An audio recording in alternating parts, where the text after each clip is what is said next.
This is the Show Up Show, helping coaches, service providers, leaders, and entrepreneurs to master showing up to build their brand, authority, and grow their business. Whether it's showing up on social media, in front of an audience, on a live interview, or an actual stage, this podcast is going to help you overcome visibility fear to confidently brand yourself as the authority in your industry. I'm Joanne Chan, aka the Confidence and Visibility Queen, and I am on a mission to share how I went from a nobody to the confident leader I am today, what I have learned, and what I have done to build my brand and business from scratch, and help you do the same so that you can make an impact in the world with the meaningful work that you do. Whether you are new to the business world or feeling unsure about public visibility, or you want to be seen and heard in a way that doesn't feel icky but authentic to you, you will discover how to become visible in your own unique way and show up as the confident entrepreneur you have always dreamed about becoming. Now, it's time to get you show up and be confidently visible so you can easily attract more clients and opportunities for yourself.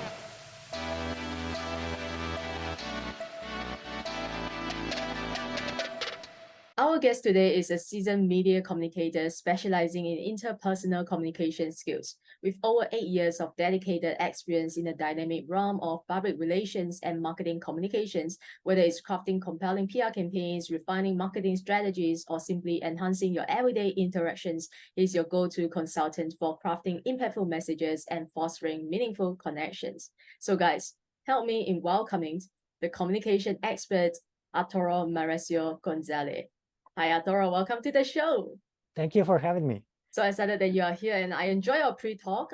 So I want to ask you this question first and foremost. How do you define effective interpersonal communications? Well, that's the process of making sure that your message or what you're trying to say gets understood by the other person. Now, there's a lot that go into it. Most people will say, well, if you just talk, that's you're communicating, and that's not true, because a true communicator communicates with intent. He has a purpose in mind. He has a message that wants to get to you. And as a communicator, you need to make sure that you are using the correct language for your message so it gets understood, because words have different meanings for different people depending on their background. And I live now in the United States, but I was born in Mexico. And when I came to the United States, it was a bit of a culture shock with the language, because I thought I knew it. I thought I knew how to use it. And that wasn't the case. So I had to invest myself in learning the language and mastering how to use it and how to communicate with other people. During the last 10, 15 years, in the different jobs that I had, they all helped me one way or another in enhancing my communication skills. And I also notice how people communicate, how the mistakes that they make. And I try not to give advice sometimes, because people get, sometimes hurt if you give unsolicited feedback. So I wait until somebody asks me, what do you think about the way I'm communicating? Then I will give my advice. So what are some of the common mistakes that people make when it comes to communications? Well, their use of the language, because most of the time people think that just because they say something one way, the other party is going to understand it, and that's it. That's not the case. Sometimes you have to, ask for feedback. Sometimes when I have conversations with another coworker or with one of my bosses, what I do is, when they give me instructions to do a job or a project, I listen with intent. I mean, my focus is on what that person is saying. And just to make sure that I understood, I repeat it back to them, making sure that I understood what he said. Because sometimes when you try to communicate with someone, you tell them, go do this and this and this, and they just said, okay, yes. And they think they understood. Then when they go do the project or the work, they don't know what they're doing. Yeah. They didn't understood the instructions. So they have to go back. And then the boss is going to say, well, I thought you understood what I said. And there's a miscommunication right there. So whether you're a boss or a coworker, it is very important that you guys communicate with each other before you start a project or work that you need to be done. Right. So because the more effective the communication is, the more clear it is, then the better chances are that you guys are gonna have a good time working together, because different people have different ways of doing things, and sometimes there's conflict because, well, I want to do it this way and you want to do it this way. So, and then if you don't do it the way I want to do it, well, I'm not going to work with you. Or I'm going to try to make sure that you look bad in front of the boss. And that's another area of communication, handling conflict with people. It's very important that you have, as an entrepreneur, as a person that's just coming out of school, that you need to learn that, and you learn that on the job. That's not something that they teach you in school. When I went to school, for public relations, for my public relations degree, they didn't teach me anything about how to deal with people. That's something that you learn on the field. That's something very important. If you're in school right now, or just starting your business, or a seasoned employee or boss, that's something that you need to know how to deal with. And if you're just starting a job, your objective should be learn how to take orders from your boss. Because I see that a lot of people, when they're brand new or they're going to a new job, they have a boss bark at you orders, do this and this and this and this. And some people don't like it, and they get resentful, they get hurt. But they have to learn not to take things personal. They have to keep their emotions in check. If you want to be a communications leader, you have to keep your emotions in check. Don't make anything personal. Whatever they say to you, just, like I said before, repeat it back to them to make sure they understand that you understood what they said and that you're going to do exactly what they said. And, handling your emotions, it's very difficult for most people. I mean, you talk to someone and you rub them the wrong way and they get incensed and they get irate and they start yelling. And, most people don't know how to handle that. The initial reaction of most people is, yell back or get upset too. And then the things escalates, and then you start arguing, and then it becomes up to a point where you don't know what you're arguing about. You just want to win. and myself being an expert in negotiation, that's one of the things that you need to avoid if you want to get a result that is beneficial for both parties.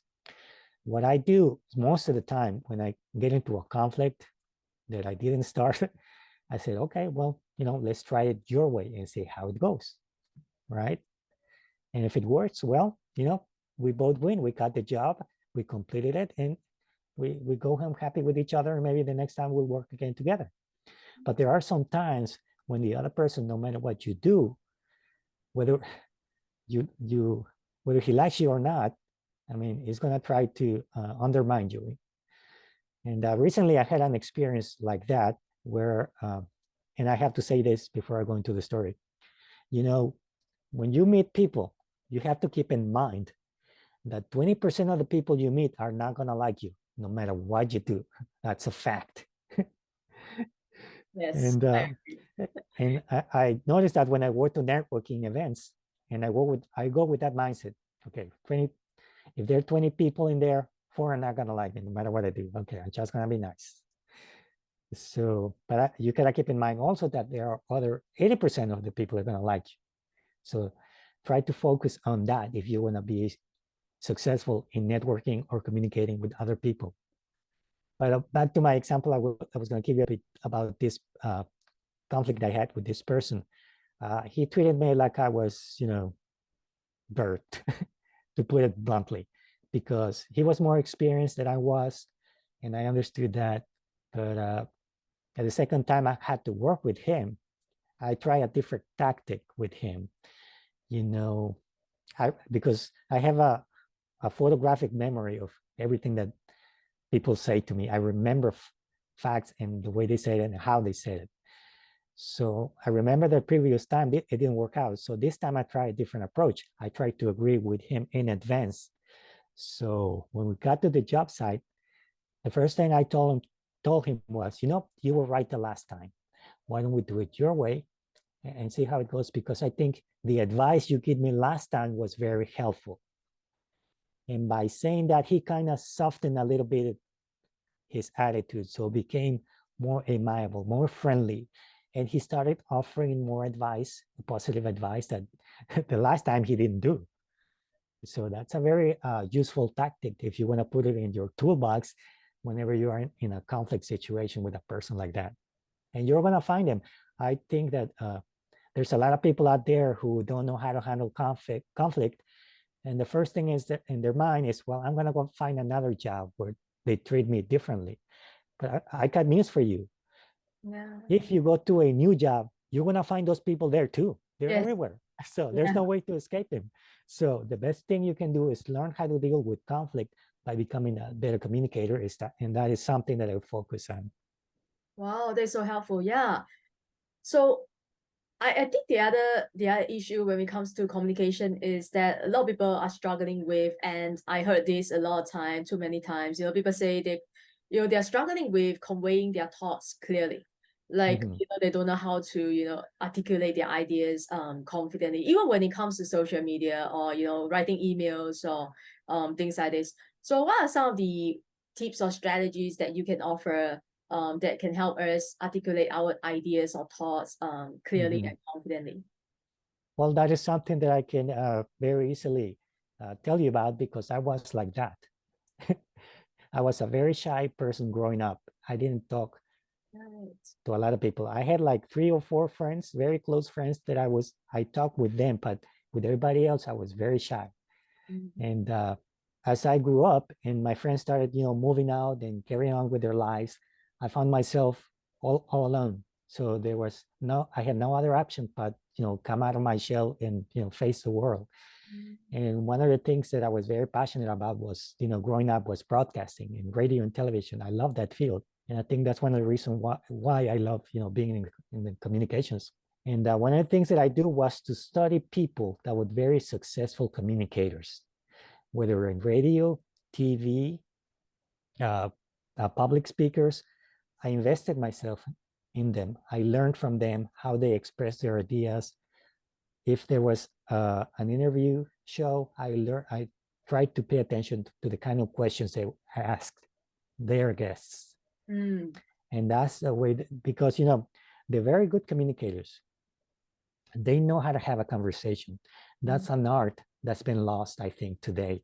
When I was growing up, we have late night shows where the host will have a guest, whether it was to promote a show or a movie or TV or whatever was the case. But they rarely talk about the product. They talk more about themselves. They had a conversation and you could feel it because they share experiences about their struggles, their troubles. And that's something that the audience relates to. So my advice to you is try to find something when you're having a conversation that you can relate to the other person. I'll give you an example. When I go to networking events, I'm always prepared. And you have to do this too. You have to read widely. Read about topics you are not interested in. I read about gardening stuff, about boating, about guns, about movies, how they're made, photography. I mean, every kind of topics that you can find. Just pick up an article, a magazine, and read about it. You don't have to memorize it, but just find a thing or two because you're going to find people that are into those kind of topics. And all you have to do when you meet somebody new, just talk to them. Hey, what kind of hobbies do you have? And they're going to say, well, I have this garden that I've been, oh, there you go. And you can ask them about what if they're planting, roses or bushes or what kind of or what type of flowers are they putting in and how long they've been doing that. And when you start asking questions like that of topics that they're interested in, trust me, they're going to open up like a book and they're going to give you all this kind of information. They're going to have a great time talking to you about what they like. Wow. And what you have to do right then, once you finish your conversation, if they give you a business card, that's great. If not, you have to carry a notebook and make a note. Okay, today I met this person, let's say Joy, today I met Joy, and she likes gardening and she plants these kinds of stuff. And then go a little bit of research when you get home on that topic. So the next time you meet her, you can say, hey, Joy, I remember you told me about your gardening. I was looking on the internet about this stuff. What are your opinion about, is this something that I can do? Or what are your suggestions? And trust me, you're going to develop a relationship with that person very, very quick. And the next time that they have one of their contacts looking for a person that has your skill set, the first thing they're going to think about is you. Oh, I remember Arturo said that he has communication skills and was looking for this type of job. Let me see if he's interested. And that's how, relationships develop. Not about the job you're looking for or about your business or about your product, but personal relationships. And it doesn't have to go into personal stuff. It's just about stuff that you like to do, like a hobby, like I said, planting, or maybe you like coffee and you like to go to different places and try different coffees or food. Who doesn't like to eat? That's another question. You can say, hey, what kind of food do you like? Can you recommend any restaurants around this area? Do you live around here or do you know this area? It's very, very, very easy to have those kind of questions prepared if you know how to do it. But most people don't. That's why they struggle. Most people get into a conversation. Hey, how do you do? This is my name. I have this kind of business. And then the conversation dies down. Yeah. You notice that? Yeah, of course, because I attended a lot of networking events. I love networking. I love to meet people, right? I love talking to people. But I find your ideas, what you just shared was so fascinating, especially something that I have not personally thought of. Like, you got to read, because I always read things that I am interested in, right? I really buy books that I personally want to learn or interested in. But hearing from hearing from you, we got to also read about topics that we are not interested in, so that we can, talk to, this reminded me of a book that I read many, many years ago. It was the title of the book. I'm sure you are familiar with it as well. It's How to Talk to Anyone. I read that book, but I can't remember what was in the book, but it basically teaches you how to talk to anyone. And yeah, so that is so helpful. Even for me, I feel like, yeah, I'm going to start reading up, topics that I'm not interested in, but it's going to be helpful for me when it comes to networking and meeting people and talking to people. So that's really helpful. Thank you so much. Yeah, sure. You see, that's one of the things that people don't do. And I notice that a lot. And, I have, I guess, a hobby or a passion for reading fashion magazines. Oh. It has nothing to do with my field of work, but it's something that you can get ideas from too for your business, because you have a lot of people involved in a fashion magazine. You have photographers, you have writers, you have editors, you have advertising. I mean, there's a lot of stuff and ideas that you can get from reading a simple magazine, whether it's architecture, whether it's fashion, sports. I mean, you can go into sports. I mean, who doesn't watch sports, right? Yeah. You can talk about the latest team who's winning the championships, whether it's baseball or soccer. I mean, or you can go into the music field too. There's a lot of topics that you can learn about. Now, you don't need to master them. You just need to know a few things here to talk to people about. Let me give you another example. Recently, I was working with this person and I was having a very hard time communicating with him. And we happened to pass by a lake. Okay. And then he mentions, yeah, this place reminds me of my place back home where I grew up, and we did a lot of fishing. And then I remember that a long, long time ago, I did some fishing myself too. And I asked him a question, what kind of fishing do you do? And he said, well, I go to sweetwater fishing. I said, okay. And then I asked him, what kind of tackle do you use?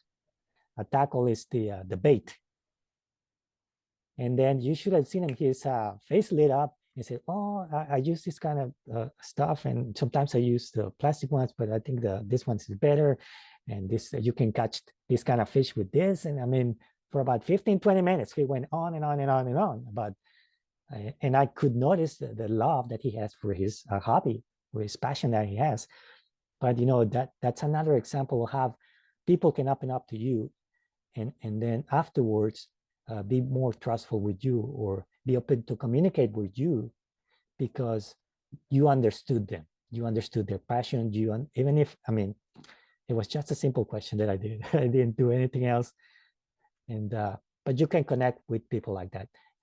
Getting interested about other people is the key to become a better communicator, an effective communicator. If you're not doing that, well, you're falling behind. So my suggestion to you, like I said, read widely, ask questions, and always follow up in an email. I mean, it doesn't matter if you did business with that person or not. If you connect with that person, trust me, your name is going to come up later in conversations. Somebody's, when you go to a networking event and that person is going to be talking about you because somebody's going to ask him, hey, do you know that guy over there? Oh yeah, Arturo's very nice. I mean, you should talk to them. It's a very good contact. Wow. And that's how your network is going to work. Not by selling more, marketing more, or ads on Facebook or not, but personal relationships. That's how you're going to grow. And trust me, you become a great communicator, you're going to open doors you didn't know they exist. Wow. Wow. I love that. Yeah. So with the rise of remote work and online networking and marketing, sorry, not marketing, networking and events, and meetings, is it the same when it comes to like us, we are like meeting on Zoom, right? Is it the same when it comes to online networking, or maybe, it's more complicated?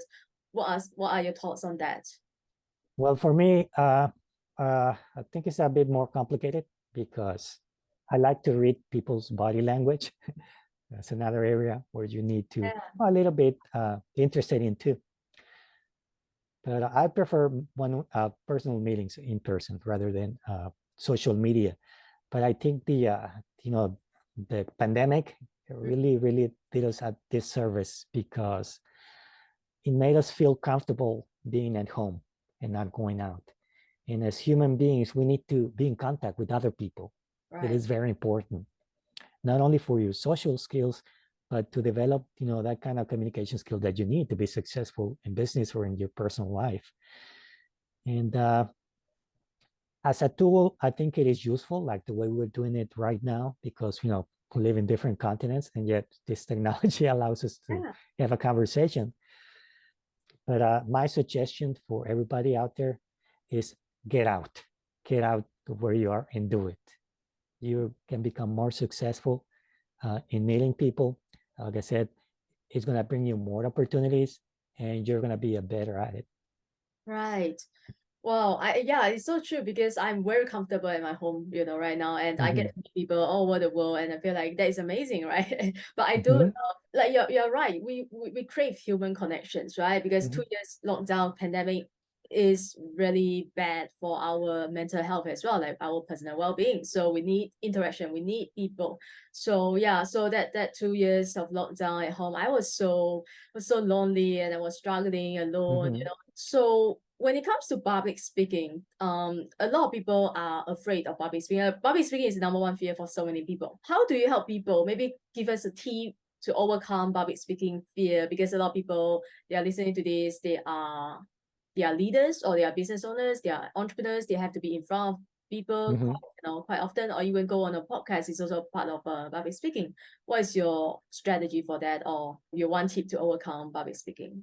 It's not that very difficult. It depends on if you like to do it, but most people don't. You need to talk about what you know. Talk about what you know, about what you're passionate about. I'm sure you noticed that, I'm very passionate about this topic. I don't have any notes. I can talk about this stuff, on and on and on, because I learned it, I experienced it. It is something that I do, that I like to, help people with, improve their communication skills in very different areas. Now, most people will suggest to you, that you have to create an outline and a question and then a sentence, and you explain that. And that's, to me, that's you're making it too complicated. I mean, for people who already know that and are uncomfortable getting in front of people, you're making it complicated for them and more difficult. So what I try to do is, my process is when I train someone, okay, I tell them, write a page about what you like and then present it to me, do a presentation. I'm not gonna give you a 2-hour video or a whole book that you need to read to, talk about. Just if you like, planting flowers or growing fruit or whatever the case it is, if you like bike riding, tell me about an experience that you have where you had a great time, where it was in the mountains, in a park, whatever the case it is. Give me a 1-minute presentation.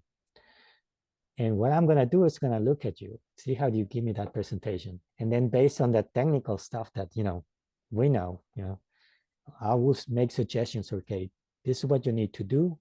This is how you are going to improve. If you follow these things, you're going to give me the same presentation, but now you're going to include what I'm asking you to do in your presentation.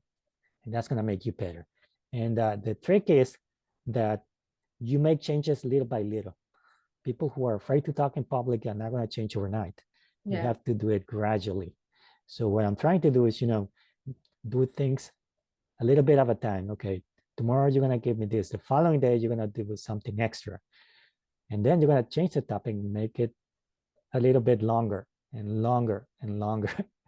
One of the things that I can suggest to you as a public speaker, get to the place you're going to talk about 15 minutes earlier.